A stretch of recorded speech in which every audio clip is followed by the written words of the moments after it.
que cumplen dos meses exactos del inicio de la nueva escalada de violencia en Rakhine, uno de los siete estados del Myanmar situado en la costa oeste del país. El balance de estos 60 días más de 5,000 muertos, casi 600,000 personas rohingyas refugiadas en el estado de Bangladesh, al menos 288 pueblos rohingyas quemados y incontables testigos de desapariciones, agresiones y violations.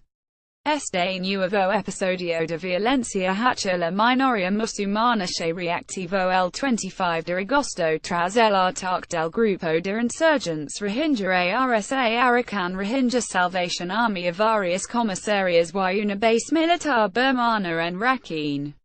Estos hechos dieron al ejército nacional carta blanca para iniciar una verdadera depuración rohingya. Como han afirmado varios expertos y dirigentes internacionales, incluyendo el propio secretario general de la ONU Antonio Guterres, no podemos obviar que estamos ante un genocidio en toda regla.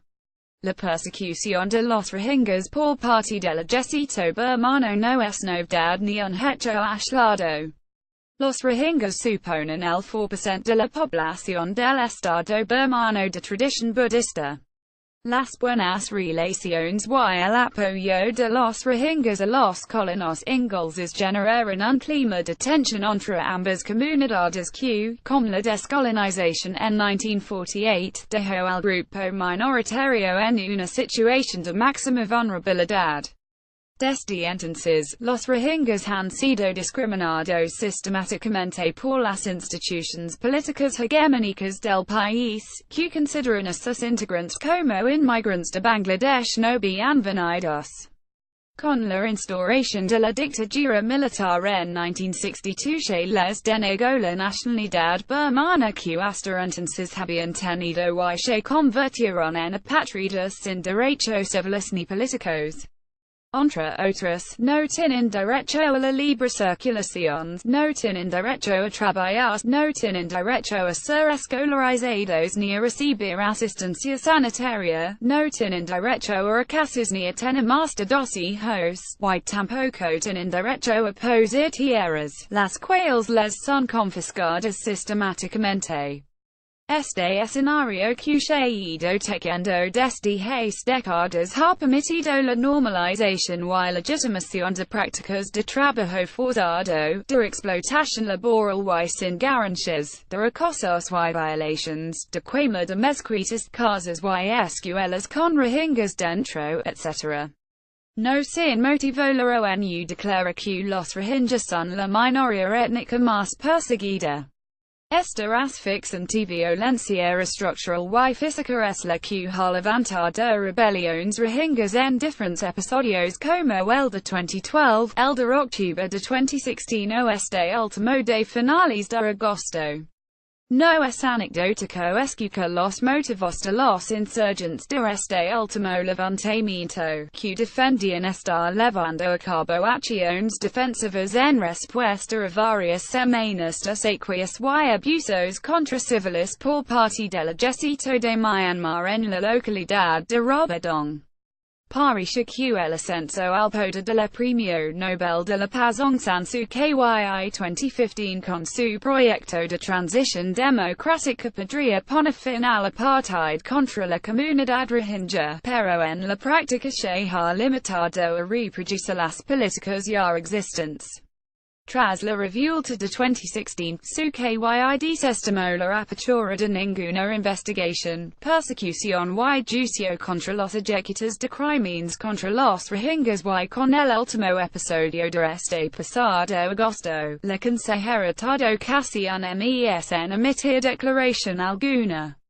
Durante su discurso Suu Kyi expuso condenamos todas las violaciones de los derechos humanos, y nos comprometemos al imperio de la ley y del orden. Sin embargo, evitó emitir cualquier condena o asumir responsabilidades, alegando que aún se desconocen cuáles son los verdaderos problemas y que les han legado denuncias y contradenuncias que deben investigarse.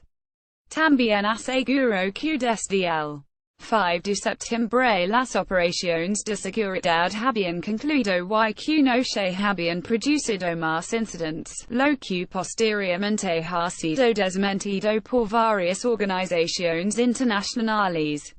Según Human Rights Watch, la quema al menos 66 de los 288 pueblos rohingyas incendiados se habría producido después del 5 de septiembre, y los relatos de las víctimas que consiguen esquivar los filtros de la política de terror y la censura del estado birmano hablan de brutales episodios de agresiones y violaciones cometidas estas últimas semanas.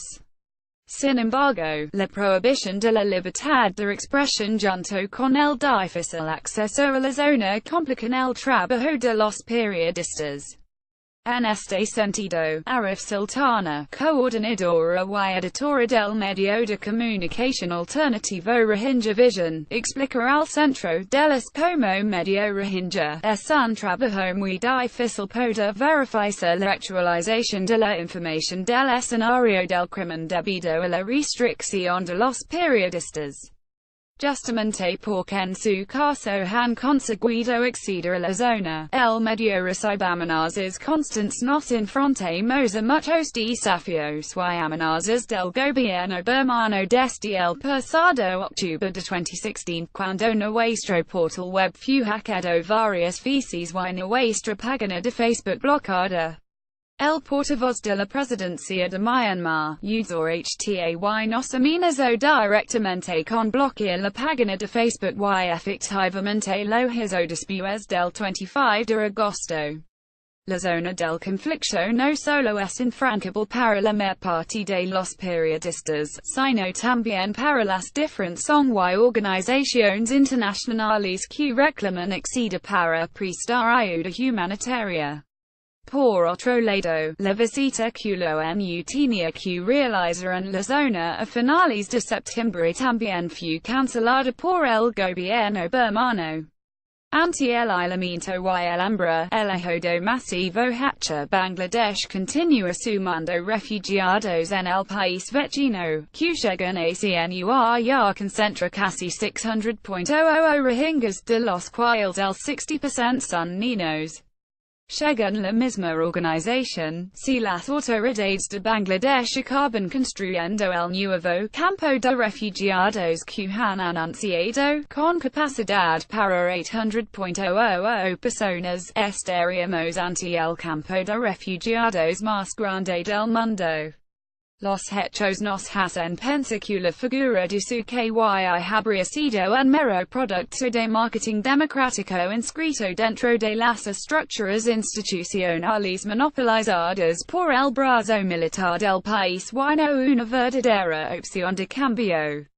Considerando que el Parlamento necesita al menos el 76% de los votos para modificar la Constitución y que actualmente los militares ocupan de facto el 25% de la Cámara, parece difícil poder articular cualquier transformación. Sencillamente, los números no salen. Además, el ejército sigue posando el Ministerio de Defensa, el del Interior y el de Asuntos Fronterizos. Ante este conflicto de mal pronóstico, se esperaría que la comunidad internacional tomara medidas. Sin embargo, y a pesar de los discursos de preocupación y condena emitidos por múltiples dirigentes, de momento no se ha llevado a cabo ninguna acción directa más allá de la ayuda humanitaria y de carácter paliativo de algunas agencias intergubernamentales en Bangladesh. El Consejo de Seguridad de la ONU, máximo exponente de la comunidad internacional, se ha reunido recientemente para estudiar la crisis pero no ha remitido ninguna resolución o propuesta concreta. Si analizamos los intereses que los inversores internacionales tienen sobre terreno es más fácil comprender el inmovilismo político. Myanmar es un país muy rico en recursos naturales, posee gas, petróleo, piedras preciosas, opio y madera de gran calidad, entre otras. para Occidente, condena el gobierno de su que y supondría poner en riesgo las potenciales ganancias económicas que les podría brindar el país birmano en esta pseudo democracia que les da más margen de maniobra que la anterior dictadura militar, más cercana a China. Ante este escenario geopolítico, ya no nos puede sorprender que la ONU haya decidido retirar la publicación de su informe sobre la crisis alimentaria de los rohingya ante la petición del gobierno de Myanmar. Sin duda, el gobierno birmano no ignora que la información es la más valiosa de las armas. Que ya lo decía Napoleón, cuatro periódicos hostiles son más peligrosos que 1000 bayonetas.